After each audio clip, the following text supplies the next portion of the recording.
Okay, it's 15 till 4 o'clock here in Vienna, and I guess we can start. Whoever will late, it's not our issue. So yeah, we have 30 participants, and we have Pascal, who will talk about static organizations. Yeah. So please, Not static. the stage is yours. Thank you. Can you hear me? Yes. Yes, and you can see my screen. Great. Thank you. So yeah, my talk will be about how to unlock static organizations with a method called STATIK. You see, I play there a bit with the words. And only organizations that can deliver things can be useful and the ones that deliver value to the customers. So my talk would be sharing experiences. So I try to keep the theory part quite minimum about managing agile portfolios. There was a first case, which was some years back.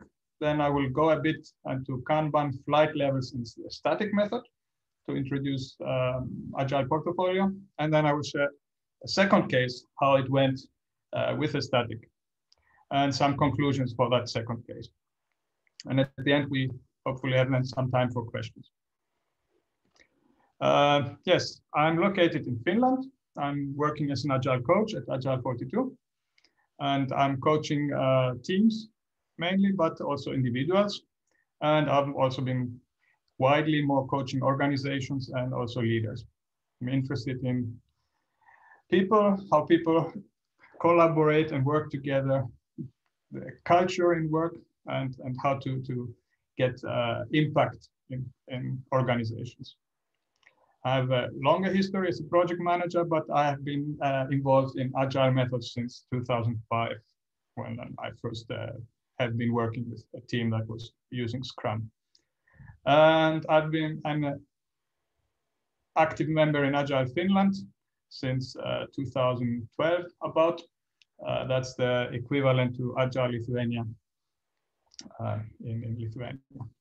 There are also my contact details. If you want to link with me on LinkedIn, please send me a message also. Then it would be easier to remember or know where we met. Okay. Agile 42 is a company of coaches. The headquarters is in Germany. We have quite a few people who focus on training, and then other people who focus a bit on both training and coaching. And I'm actually mainly a coach, not a trainer. We have locations mainly in Europe, but also in South Africa and North America. And we have many customers. Those are some examples of the customers we have. Our approach normally is to value the organization and make small changes from within the organizations, not to impose a certain framework, take this, do it like this way, and then it's over. It's a journey, and we want to help the organizations at some point be self-sufficient, to be able to evolve and improve on their own. So to enable that capability to them. Okay, let's go to the presentation. 2013, I joined a new organization, and there I was kind of being the lead project manager. That organization had many development teams, and I was located into the online product R&D area. There were like 14 teams.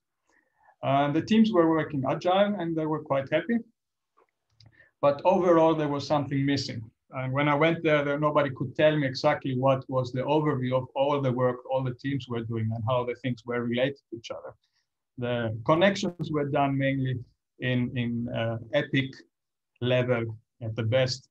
Perhaps in user story level, they were discussing their dependencies once per month. So what I did then, I started to collect all the information, interviewing the product owners and the key people, and identifying, okay, this thing belongs together. So, and then I was kind of writing things down in Post-it on my wall. I had a kind of the 4 tables as you see there. I don't have a picture of that time, so I've kind of drawn it on the iPad. And that way I got an overview. And then I moved it to a presentation and presented it to the management. And they liked it. And then we started doing iteratively improvements to that. So that's when the Agile portfolio time started. So we put the things together. We made swim lanes for different portfolios, like a different group of projects that belonged together. And they had a different sponsor. So different people from the senior management were responsible for the different swim lanes with their own budgets and stuff. And then little by little, we started with arrows indicating what was the change since the previous meeting.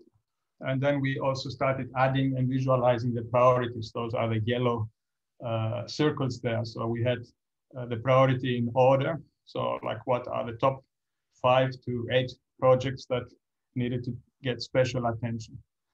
And that way we could get some more focus. And if there was a conflict in a certain way, then the project higher in the priority would get on the go. Yeah, so we got some visibility and that was quite nice and we got some focus. But there were challenges. And I would like to ask the participants now if you either take the QR code or click on the link that is perhaps in the chat. I don't know, hopefully it is there. And you can open. So what I will do, I will go to the presentation here and see what are the results. Perhaps I reload this.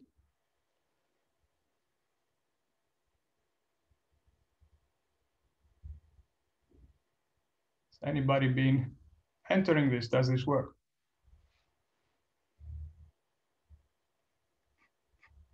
Test. So we have one answer. Any other answers? That's my test. Oh, that's a testing the system. If it works correctly.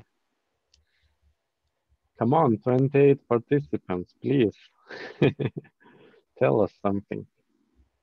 So what do you think would be the challenge having a kind of a Kanban board and having like certain information there?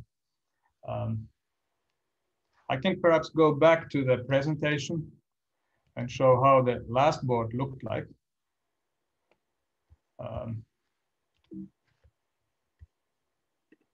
So it looked like this. And if you see that, what would be the challenges? I can switch back to the other. Urgent issues, dependencies, new things.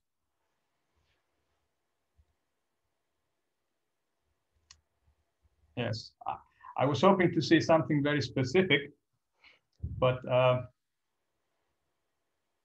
yeah. Thank you. I'll continue with the presentation.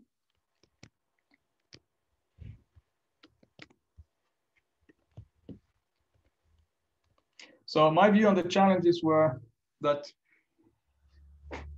many good things came up during the way and all they were like, yes, let's do it. That's a good idea. I definitely want to do that. And so we started filling up the pipeline. And on the other hand, we did not have any work in progress limits.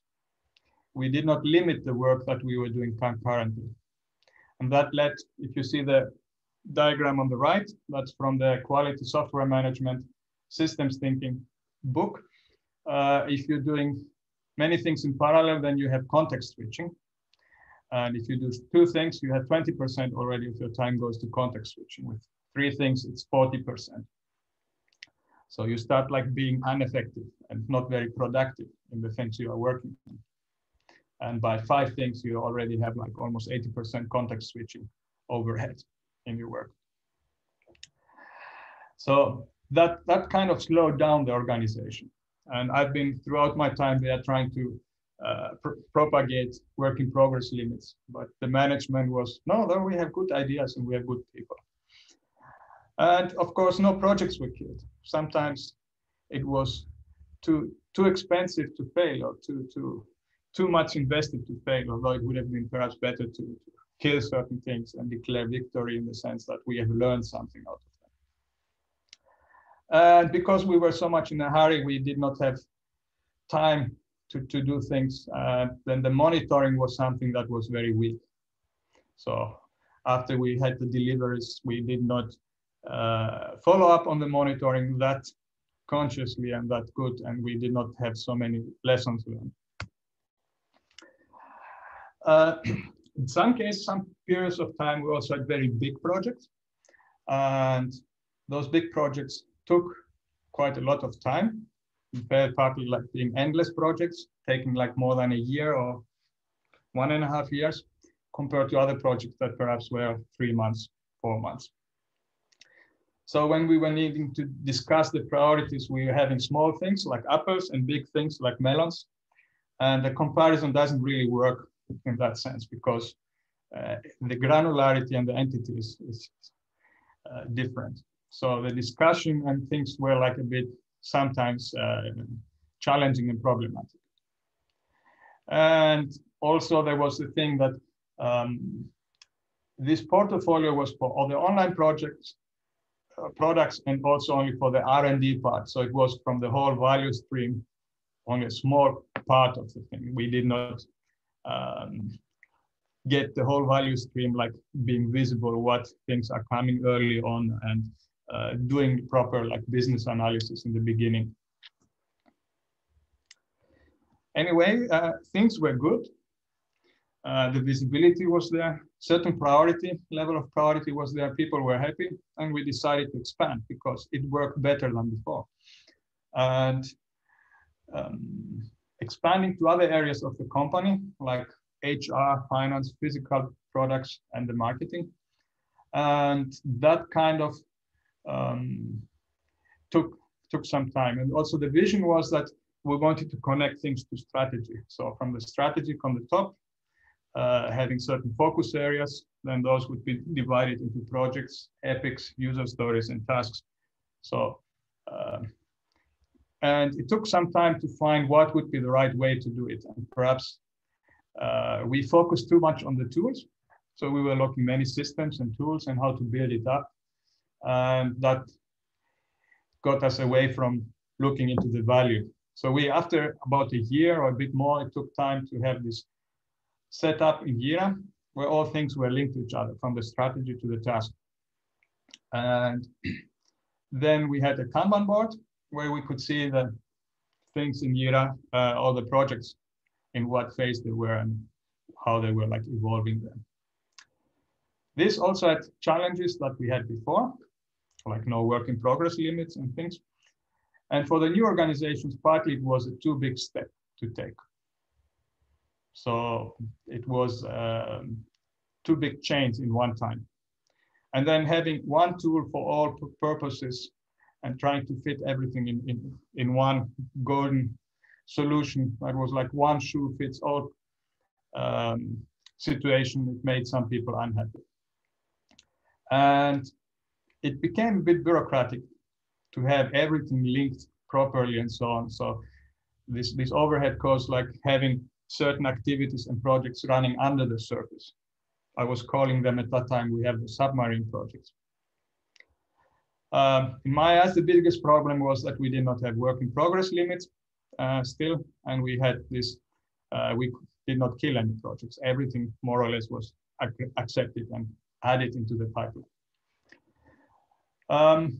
After we had this system like up and running for a few years, a few months, 2-3 months, and then we were like kind of learning and getting those experiences and what are the challenges. Then we got a new CEO, and he came in and said, well, I will be deciding and I will prioritize. We don't need this anymore, and we don't need to discuss together. He killed lots of projects. He had a focus on things, but that was the end of the story of having the project or the Agile portfolio activity with a group of people working together. So I've been thinking, how could this be done better? What would be the learning? And I was introduced to flight levels and STATIK. by colleagues of mine later on. But first, a recap on Kanban terminology. Kanban as such is a signal card. And a Kanban system is a system that allows work to flow by putting certain constraints and certain rules in there. And a Kanban method is a management method that enables then improving the service delivery and improving the business.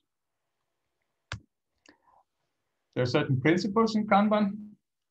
In literature, there are like 3 principles for change management. Pursue evolutionary change. Have leadership in every level. So if you have like Kanban board for a Agile team, then you expect that the team will be able to manage their own work by themselves. And start from what you do now. Don't try to have the perfect situation. Map what you have now and then improve with evolutionary way. And for service deliveries, it's important to understand the customer needs and respond to them. And manage the work, not don't manage the people, but focus on the work. And put policies, clear policies, to control the service delivery. In the practices, there are 6 of them. Making things visible, having policies to control the service delivery, managing the flow, make the policies explicit. People should know about the policies, what needs to be done at every phase. Have feedback loops, get together, discuss, socialize, and learn and improve and evolve based on that. Okay. The one thing that I was introduced first was the flight levels. This is by an Austrian guy called Klaus Leopold.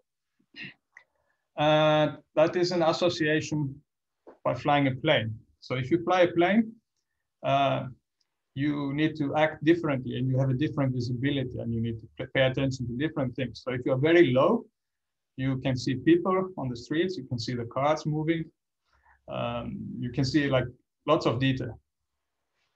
Then when you go a bit further up, you might not be able to see people anymore. You might be able to see cars as miniatures. Still perhaps recognize streets, the biggest ones, and see the buildings and see like what is the topology of a city in quite good level of information. And then you go a level higher with the plane, and then you cannot see anymore properly the streets. You cannot see cars anymore. On the top level, you see far away. You can see the horizon. You can see in the distance. You can see the landscape. You can recognize what are the villages and the cities and where are fields, etc. So based on that association, we have on the very bottom level, flight level 1, is the level where the teams act, where you have the biggest level of detail. It's the operational level. And you have the different teams, they have the different boards, you have stories, user stories and tasks. If you go a level up, a level up on the flight level 2, that is where you have like an overview of your value stream end to end, from the inception of the idea all the way to the when you deliver to the customer and after you have delivered to the customer, what is going on. And that's where the Agile project portfolio stands. That is the middle level layer. And of course, things are connected. From a project, you might have things that need to be done by several teams. And if we go on the top level, that is the strategic level, where management will be seeing, hopefully, being able to set up a strategy and see further in the future, further in the horizon, and decide what different things and businesses they want to pursue. We want to do this thing we don't know. Perhaps we want to do an experiment there to find out and learn a bit. Yeah, and you see all things are connected to each other. So there is a dependency. But the Agile portfolio is in the level 2. And that is sometimes the challenge to get like the distinguish and not fall into the operational level when you work on the portfolio. Okay, if we go a bit further, STATIK. STATIK stands for Systems Thinking Approach to Introducing Kanban. First done by Dave Anderson, one of the pioneers in Kanban, and properly documented in the book by Mike Burrows, 2014, if I remember correctly the date. So how do you introduce Kanban in an organization? First, you need to find out what is the portfolio you want to have. Like, what purpose do you need to fulfill? Why does it need to exist? Then you are looking into what are the sources of dissatisfaction. You might have external and internal sources of dissatisfaction of, you know, how you manage your projects and projects and works. Then you analyze the demand, like what are the requests coming in, what sources you have, how those are asked by whom. And further you analyze them, what is your current delivery capability? What do you do with that? How do you react? How do you respond? What steps you might have? What work items do you have? And what is the different rate of that work? And then you start trying to model the workflow. You analyze like existing workflows you have and try to model them and combine them. So you model your value stream end to end, and not only the R&D part. And then when you work with that, you identify classes of service. You might have, as somebody mentioned, a challenge if you have something like urgent things. Of course, you need to, if there are certain urgent things, put more attention. If there are certain things that have a fixed delivery date, like some years ago, we had in the European Union, the GDPR regulation that came in, and there was a fixed date when all EU needed to be compliant and all organizations. That is an example for that. And then based on that, you start designing your Kanban board. What would be the different steps of your value stream? What would be the policies, meaning the things you need to do in different steps? What kind of information you need to have there? Then you start working with the board. You know, you have like the getting together, discussing next to the board, and making decisions. And then you learn, and then you move from the beginning. It's a circle in a way, and you improve. Okay, my experience then doing this. Last year, I worked with a German customer, and they had many things ongoing. And they had not too much outcome. The output was very little. And people felt overloaded. A colleague of mine described it like this: they were running from Pontius to Pilatus, because one department said we need this and this, and then the other department said we need that and that. So there was not a proper alignment. And yeah, so the IT people that we talked with, they were like very stressed, and it felt they were only doing operative things and firefighting, and things took very long. So how did we start with them?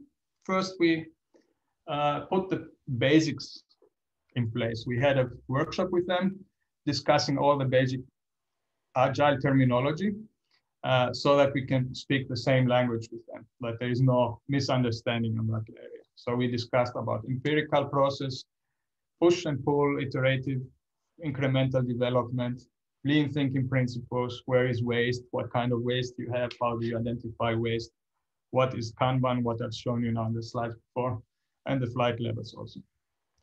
And then we also discussed about what would be the project challenges. So we normally do it this way, that we draw a mountain and a street reaching the top of the mountain, which is the goal. And you start a project at the very bottom, and when you are ready with your project, you are at the top. And then they can map their challenges they have for the projects on the way, depending on how far they got.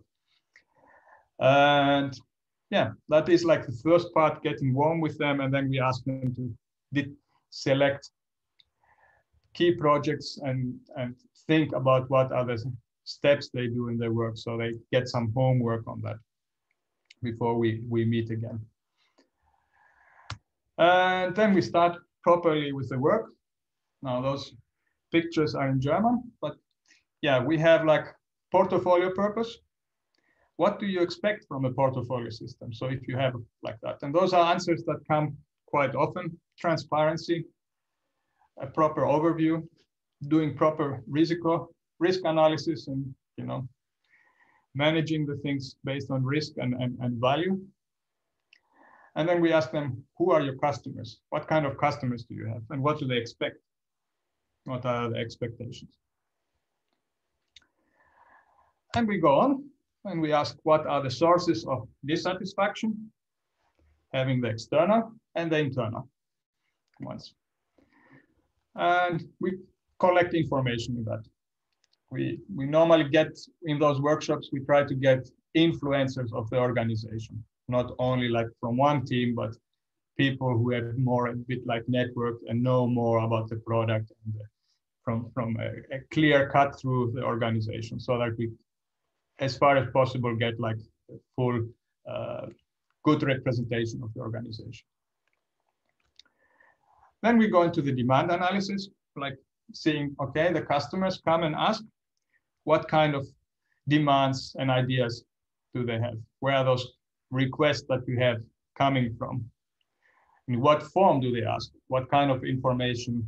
How do they communicate with you? And that can be whatever. It can be like even corridor discussion in the next to the coffee machine. It can be a post-it paper you find out, or an official email, or if there is something like official from the regulative authorities, you might have a big book coming out with very technical specification.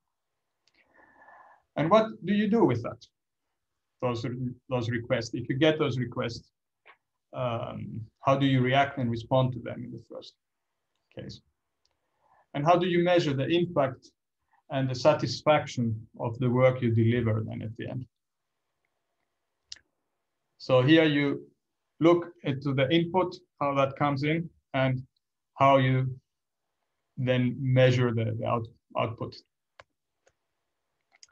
And then we ask them to do different examples in group works, different groups. So we get like 4 or 5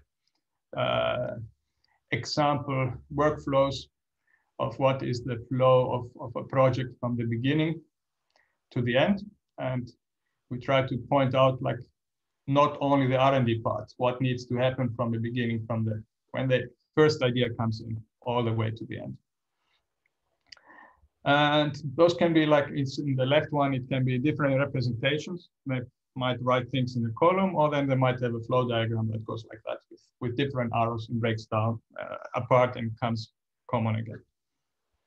And when we have those, then we continue having a discussion with them. What are the different steps? Do you have like common steps between those? Are there any commitment steps? Do you have any loops or queues or points where you do reviews, or are there any specific steps? How much time different steps take? Are there like waiting times, specific delays or active times when you work actively? And how much do you achieve? What's the value you create with the different steps? So try to get an awareness of the created value. And what kind of work items do you see there? What work do you have there? So then we ask them details like identify what kind of work items, what kind of requests do you have, and then how you, where do you deliver those requests then when you have done your bits and pieces for the work items, like who gets the results and what cadence do you have? Like if you look in a certain time window, how many requests you get in, how much do you manage to get out? Have a rough estimate on that. And then we want the ideas to go into combined flow. And we, at that point, introduce them to the picture we have here on the left, mainly having like 4 main phases. The qualification, where you see, okay, is this idea or request qualified to be pursued further? You might make an initial business case, initial risk value analysis. Does it fit to the strategy, etc.? Those kind of things. Then you do the preparation where you do like more proper analysis. Is it worth? How much? What would it mean for us to implement that? You might have a rough, if it's software, like idea of what would be the architecture and the more detailed investment. Planning what resources you might need. Then you go into the implementation phase, which is here called execution. And there you need to see like, are those succeeding and proceeding smoothly. And then at the end, when you have delivered to the customer, you have the monitoring phase. You see there is a waste bin, and that's on purpose. And ideally, it would be good to have lots of ideas and have also a big waste bin. So, but you focus only on the good ideas. And also we have a commitment phase visualized there, because once you start implementing, that's when you really start burning the money. That's when the investment gets really big. The phases before are not that expensive, normally. Okay, and then the picture on the right is like, what are the workflow that the customer has come up. That's one example. Normally we get like 2-3 suggestions from different groups working together. And then at the end, we combine them into one workflow. So here you see on the top, there are the different phases as we have been asking them. Then they put the different activities that need to be done in every phase. We call them policies. And then at the bottom, we have mapped the initial projects. Actually, this is a picture when we did a reduction. In the beginning, there were lots and lots of projects, but then we could find out, okay, those things belong together. This actually is an epic and not a project, and we could combine things. And you see, even now in this case, they had a waste bin, the one that they removed just before taking the picture. So that is the first kind of Kanban board with the common view end-to-end for the customer. And then thinking about the project, it's good to not only have one sticky with the name of the project, but some more information. So it's important to ask what kind of information is important for you. And we try to think about like having an A4 paper or half an A4 where they put all the information so that they focus only on the most important things. So, and then different organizations might have different things, like, but generally you have the name of the project, the key contact people, what are the key goals, the scope, and you might have some budget, value, risk things there. And yes, then we collect a team of people that want to work on the board and concentrate on that and are eager to support the flow. And then we start working, and then things start evolving. Remember, in Kanban property principles, we had evolutionary change.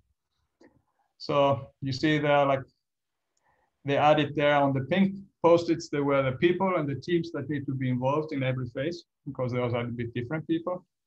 Now in this picture, you see there were even less projects listed. And then they got a room where they could put things properly on the wall, called Obeya room. Obeya is a place where you have a control situation room where you can like have a good overview of what's going on. You see there they have the phases, they have now sub-phases, and they have the policies and the people. They're on the right on the top. And then they have projects. And it's clearly that they started from the right to add the project cards, and on the left they still have stickies. And they've been adding new ideas and perhaps breaking up some ideas there. Then on the bottom, they have been adding more project cards. And then they have also some post-it where they have like flagged where they might have some issues and impediments and things to pay attention to. And things evolve. You start using this and you evolve that. You evolve the board, you evolve the project cards. In the project cards, they've been involving that, but they have like more diagrams than information, more visual information, so that if you go there with a glimpse on the project, you can understand and compare it to another project being next to it. And then the pandemic hit in, and they needed to go online because everybody was working from home. And in that case, it was for them very easy to go online because they had a good overview, and it was just to realize that. Of course, it took certain investment to go online. So they went to a virtual whiteboard where everybody had access. Okay, but it's not only to have the board, but also to work with the board. And we have the review, getting together and socializing. So in the review, you go through the board with stakeholders, people, sponsors, management, people who contribute and know about the different projects. And you visit that from the right to the left. And why from the right? Because on the right is where you do the delivery. You need to deliver things and get out from the pipeline. And the purpose of the review is to unlock the system, remove the impediments on this end-to-end field. And the management needs to be there to look into where are the problems and what can they do to help and support and enable the people to be able to unlock. You don't discuss those impediments and challenges in detail, but you define certain people who would then agree to work and focus on working on that. And of course, you can also do prioritization. Here on this board, you see that compared to what they had in the beginning, they added classes of service. So they had like top things in the top, like that needed to be urgent, and other things that are not so urgent. And then on the left, they had also things that were on hold on the left bottom of the diagram. Okay. My conclusions from that second case. It was very good to start small with one team and their workflow. And start small also with the board. Easy with the project cards and evolve them. And then they have now added more teams and more projects. And they added the classes of service also later.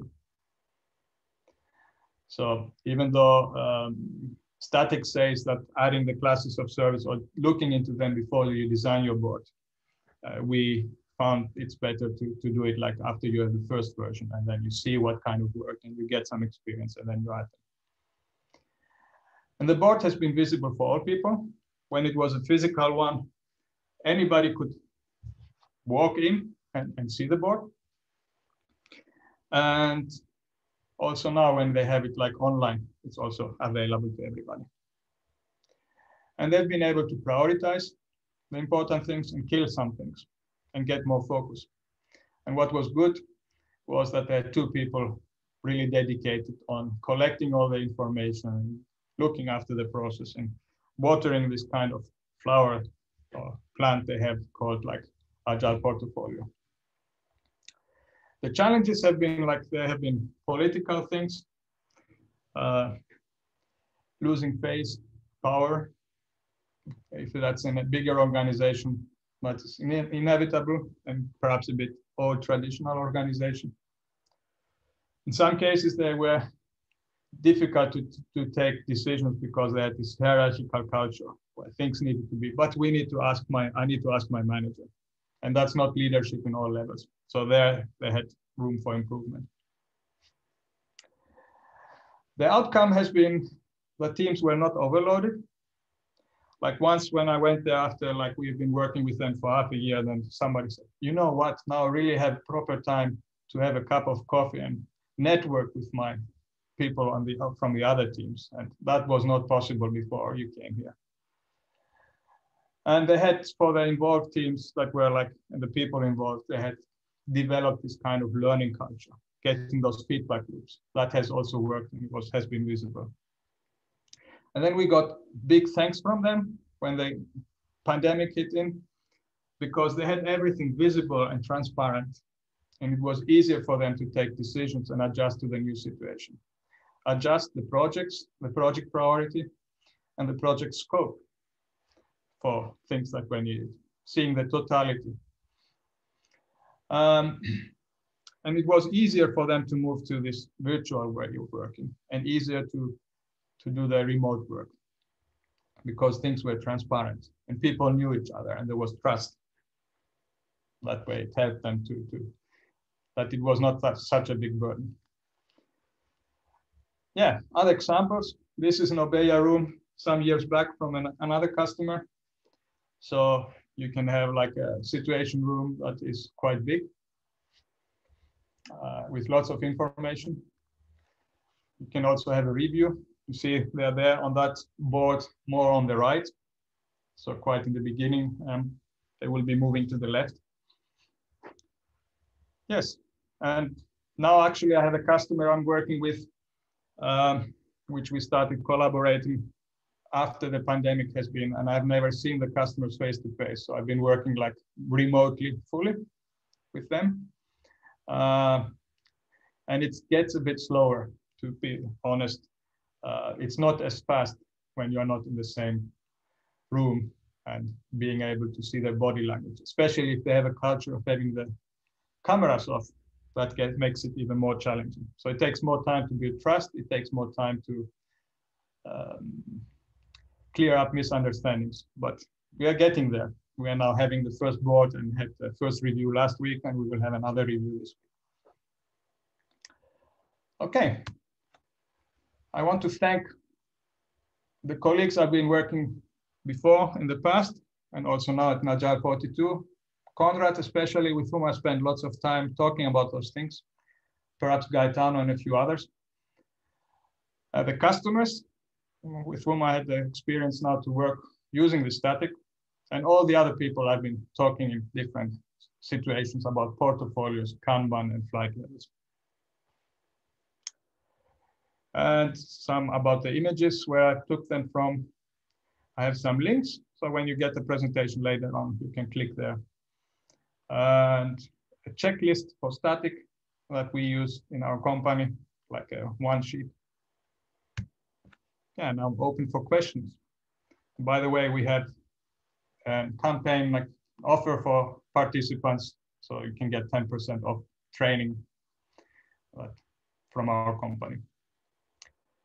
Oh, great. Are there any questions? Yeah, so we have a couple of questions, and I hope people will add more questions if you have any. Chat for now is quite empty. So one of the questions was written by me, but I'm interested in how long does it take to implement static transformation in the company? When you come to the company, they do nothing, and then you go to the fully set up and running solution. Yeah.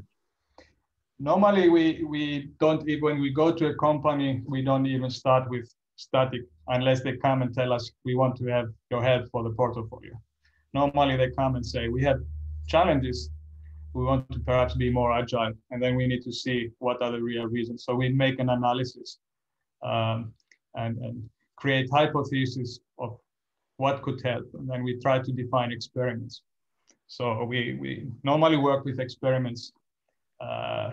We can try this out for some time, and it would go like perhaps this and this way.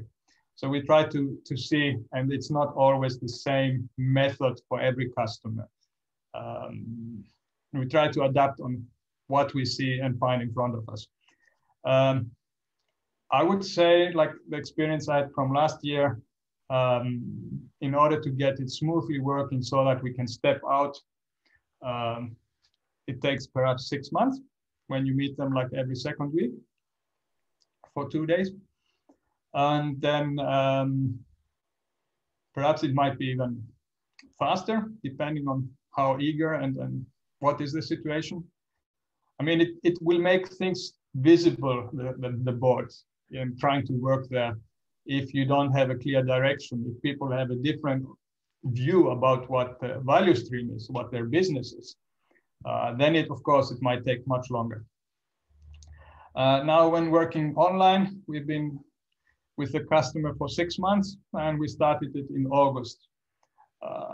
It takes more time being online, and I think they even have more challenges understanding what are their long-term goals and what are their business. It might not be clear to all. So a bit different. We cannot compare it. But after 3 months, we had the first proper review. So okay, so for those, it's not something you can just turn on the light, because sometimes some concepts people need to really digest and think, and you need to meet and talk, and things need to be involved and in order to get a certain maturity. So small steps at a time. yes, exactly. I would also, for those, people who think that such transformation go in 1 or 2 months. So no, it doesn't go so fast, and be prepared to work longer periods of time to get things done. Like for the first customer now, they have been able to work on their own, and we have one of my colleagues is going there like 1 day per month just to be like as a sparring partner. So they have been like able to do that on their own. It took them about 9 months to get like fully self-sufficient. Yep. Okay, thanks. Our time is up, but one more quick question. What kind of tool you have gone online when COVID have struck? So this you was showing some kind of tool. That particular customer has been using Miro. I've also used Muriel, which is very similar to Miro, and also Concept Board. Those are the main 3 tools. I've also used another tool in Finland called Flinga once as a virtual board, but that is not very good. And I've also used Google's tool, but that I would also not recommend. Okay, you have mentioned many tools. So 3 tools are for the virtual whiteboards. Miro is the best. Muriel and Concept Board are quite similar.